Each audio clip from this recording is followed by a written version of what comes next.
Ce qui nous amène à aller en parler tout de suite avec le directeur de la santé publique du Québec, Dr Arruda, qui est avec nous à LCN. Bon après-midi, bon tard, M. Arruda. Merci d'être là à LCN. Je présume que vous êtes un homme soulagé de voir qu'encore au cours des 24 dernières heures, là, ça continue. Les chiffres sont plutôt positifs, Dr Arruda, mis à part les décès, bien sûr. Là.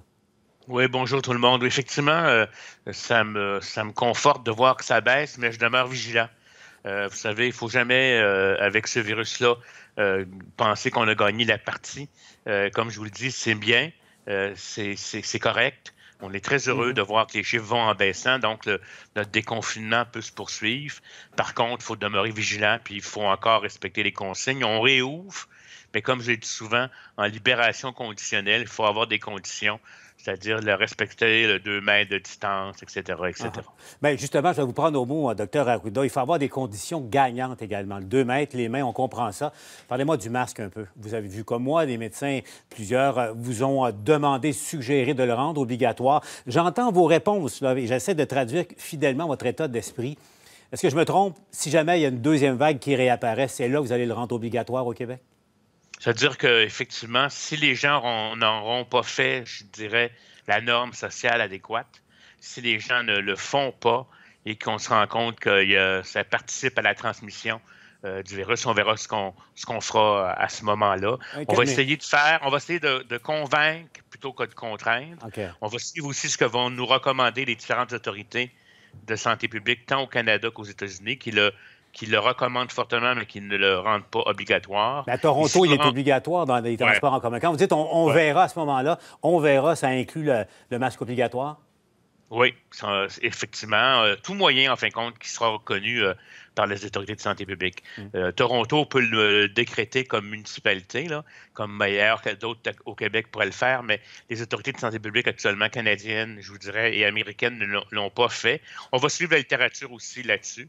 Et puis, si jamais on rend le couvre-visage obligatoire, on s'organisera pour avoir des critères, à mon avis, pour que les couvre-visages qu'on va utiliser soient adéquats.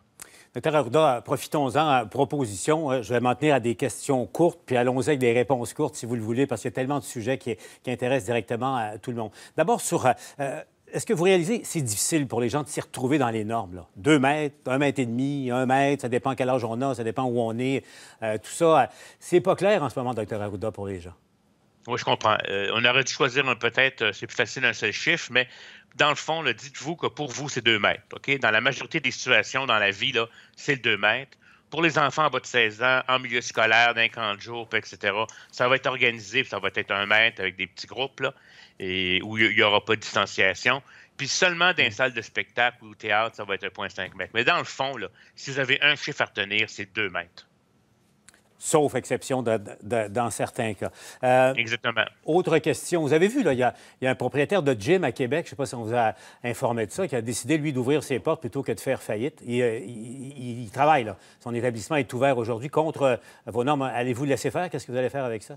Bien, écoutez, actuellement, là, on sait que c'est on préfère que les gens respectent ce qu'on dit comme tel. On ne jouera pas à la police au gros bâton non plus dans ce contexte-là, parce que de toute façon, sous peu, les choses vont changer dans ce secteur-là d'activité. Fait que bon, ça ne veut pas dire à tout le monde d'encourager de réouvrir, resterons dans la légalité, là, si on veut être correct, mais disons qu'on n'enverra pas la police demain matin. Et là, vous comprenez que quand vous dites sous peu, il y aura des annonces, là, sous peu, c'est quand? Ça inclut les gyms, ça inclut les lieux de culte aussi, hein, Dr Arruda? Oui, c'est dans les prochains jours.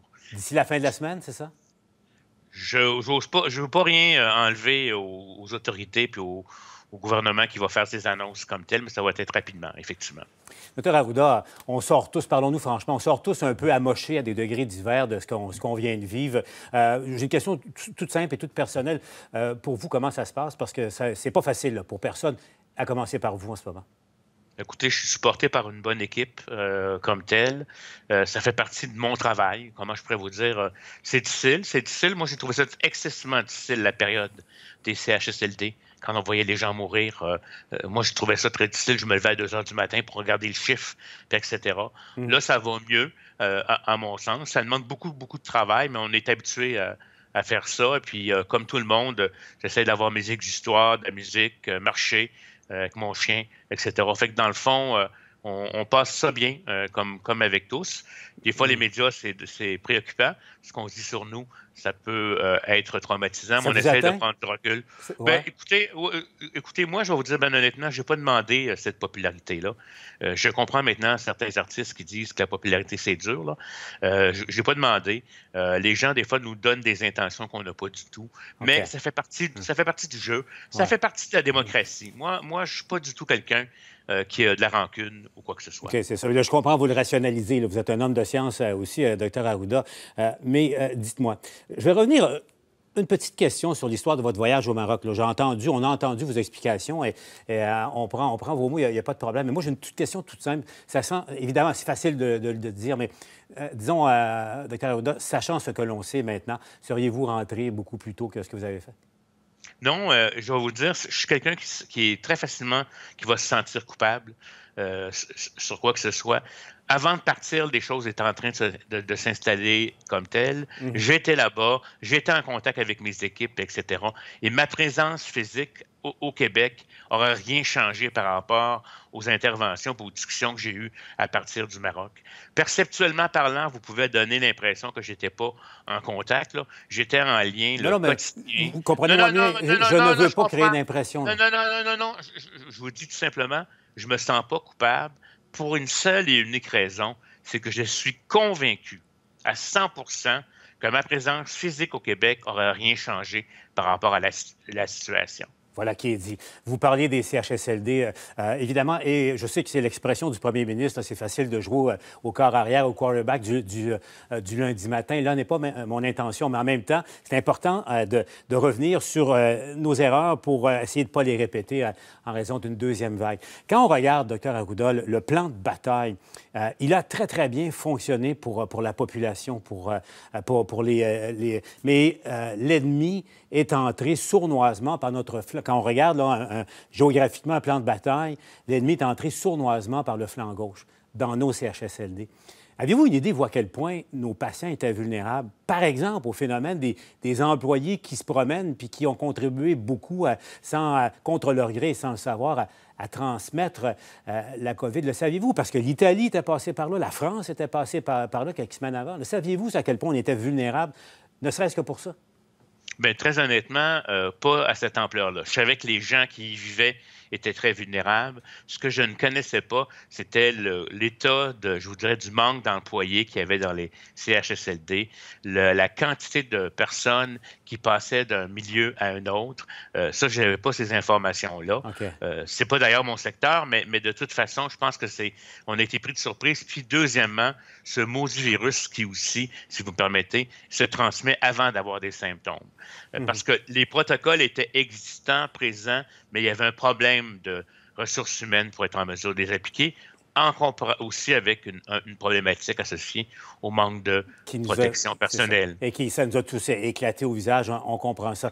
Autre question, docteur Arruda. Bon, la crise éclate. Vous êtes là, vous êtes à Québec avec le premier ministre. La question est posée à plusieurs reprises. Et encore aujourd'hui, le premier ministre a dit en entrevue qu'il n'y a pas manqué d'équipements de protection pour le personnel, tout ça. Docteur Arruda, nous, dans les médias, les gens, les travailleurs dans les CHSLD, Sainte-Dorothée, Eva et tous les autres qui ont été frappés, nous écrivaient, le disaient, criaient qu'on les envoyait au front sans masque, sans blouse de protection. Vous ne saviez pas ça, hein? Vous saviez pas Non, dans les faits, il faut comprendre une chose. On en avait en quantité suffisante. C'est arrivé, là, le ministre disait on en a pour 2 jours ou 3 jours. Il était en sol québécois. Moi, je pense qu'un des enjeux qui est arrivé, là, c'est le problème de distribution. C'est que, vous savez, on est sur un gros réseau, puis etc. On peut en avoir en stock là, à certains endroits peuvent en avoir plus, mais c'est arrivé probablement qu'à un moment donné, sans que ce soit une recommandation, puis qu'on l'ait dit, des gens, puis aussi des gens n'ont pas eu accès ou pour des problèmes de distribution. Moi, c'est ce que je pense qui qui est l'hypothèse, mais tout ça va être vérifié et c'est sûr qu'on ne se fera pas avoir une deuxième fois, c'est ça. Parce que vous ne le saviez pas, vous, hein? La réalité, là, entre ce qu'on vous disait, vous, à Québec, et la réalité, c'est ce que vous me dites. Vous ne saviez pas à quel point. Oui, non, mais nous, on n'est pas nécessairement sur le terrain, là. Non, je sais. Puis on a des échos. Mais vous prenez les décisions en fonction de l'information qui est importante et que vous n'aviez pas, là. C'est ce que je comprends. Exactement. OK. Docteur Arruda, les écoles. Le ministre de l'Éducation a annoncé son plan. Il y a le plan A, un retour à l'école normale, on va l'appeler comme ça, Docteur Arruda, pour les élèves jusqu'au, y compris le premier cycle du secondaire. Pour les autres, c'est différent. Docteur Arruda, et je replace ça dans le contexte, tout le monde espère évidemment qu'il n'y a pas une resurgence trop importante du virus. Mais ma question est votre questionnement à vous sur la façon d'agir avec nos jeunes si jamais il y avait une deuxième vague. Vous avez vu, là, les pédiatres, une autre étude aujourd'hui qui dit arrêtez de frapper les enfants, ça ne sert à rien, ils n'ont pas besoin de ça. Est-ce que ça, vous allez changer l'approche générale, disons, par rapport aux jeunes surtout, là? Moi, on l'a changé déjà, si vous me permettez, en permettant ce qu'on appelle des cellules familiales où les enfants vont pouvoir interagir. Il y a un mètre entre ces cellules-là pour le moment, 2 mètres avec le prof. Mais c'est clair que la littérature actuellement démontre que les jeunes ne sont pas atteints de façon significative. S'ils ont des maladies, c'est rare qu'ils vont avoir des complications. Ça ne veut pas dire que ça n'existe pas, mais c'est rare. Et en plus, contrairement à d'autres virus comme l'influenza, le jeune n'est pas un transmetteur pour les parents et les grands-parents. Donc, ça veut dire que, heureusement, je pense que même avec une deuxième vague, les écoles vont pouvoir maintenir le développement d'enfants, des tout petits jusqu'à l'adolescence. C'est majeur et ça prend de la socialisation. Donc, les écoles, il n'y aurait pas nécessairement de fermeture d'école s'il y a resurgence, comme l'étude le dit aujourd'hui, que ça ne vaut pas le coup, là. Exactement. Et ce que je peux vous dire, c'est que si on fonctionne, comme on a dit, avec des groupes qui s'entremêlent moins comme tel, si jamais il y a une situation dans une école, on va être en mesure de contrôler le sous-groupe de la classe ou la classe sans avoir à fermer l'école au complet. Et puis, on se croise les doigts, Dr. Arruda, là, vous voyez les choses évoluer. Vous disiez en début d'entretien, vous êtes quand même craintif, un peu nerveux, parce que pour les gens qui nous écoutent, le beau temps arrive, ça déconfine, les paramètres évoluent plutôt favorablement. Qu'est-ce que vous dites aux gens qui nous écoutent? Mais moi, je pense qu'il ne faut pas s'endormir. Moi, je pense que ce qu'on profite, là, profitons de ce qu'on nous demande de faire, de ce qu'on fait cet été pendant que ça baisse. Mais n'oublions pas la distanciation, n'oublions pas le lavage de mains, n'oubliez pas et surtout portez le couvre-visage si vous vous déplacez à l'extérieur. Vous allez prendre cette habitude-là, ça va être plus facile, on n'aura pas besoin de le rendre obligatoire. Et puis, vous savez, malheureusement, il est très fort probable que ce virus-là refrappe à l'automne. Et il va falloir qu'on le fasse ensemble, dans de nouvelles conditions, mais on ne peut pas considérer que c'est parti. Et est-ce qu'on aura, Dr. Arruda, des tests plus rapides aux résultats qui arrivent plus rapidement pour justement permettre à tout le monde de réagir rapidement, qui est une des clés du succès ou de l'échec d'une stratégie? Je l'espère, mais jusqu'à maintenant, quand même, il y avait des tests qui semblaient être prometteurs, mais qui détectaient rapidement, mais n'étaient pas assez sensibles, donc laissaient passer beaucoup de personnes qui étaient positives comme étant des faux négatifs. Donc, on l'espère, les gens, les laboratoires, ils travaillent, mais jusqu'à maintenant, on a eu quelques déceptions. Donc, on ne peut pas compter là-dessus, là, c'est ce que je comprends. À suivre. À suivre, hein? Dr. Arruda, merci beaucoup. Muito obrigado d'avoir été avec nous à LCN. Obrigado a todos. Merci beaucoup. Et n'oubliez pas, soyez libres, mais sous condition et respectez les consignes, s'il vous plaît, pour pas que vous soyez malade ou que vous rendez les autres malades. Merci beaucoup. Bon été à vous, Dr. Arruda. Bon été. À la prochaine.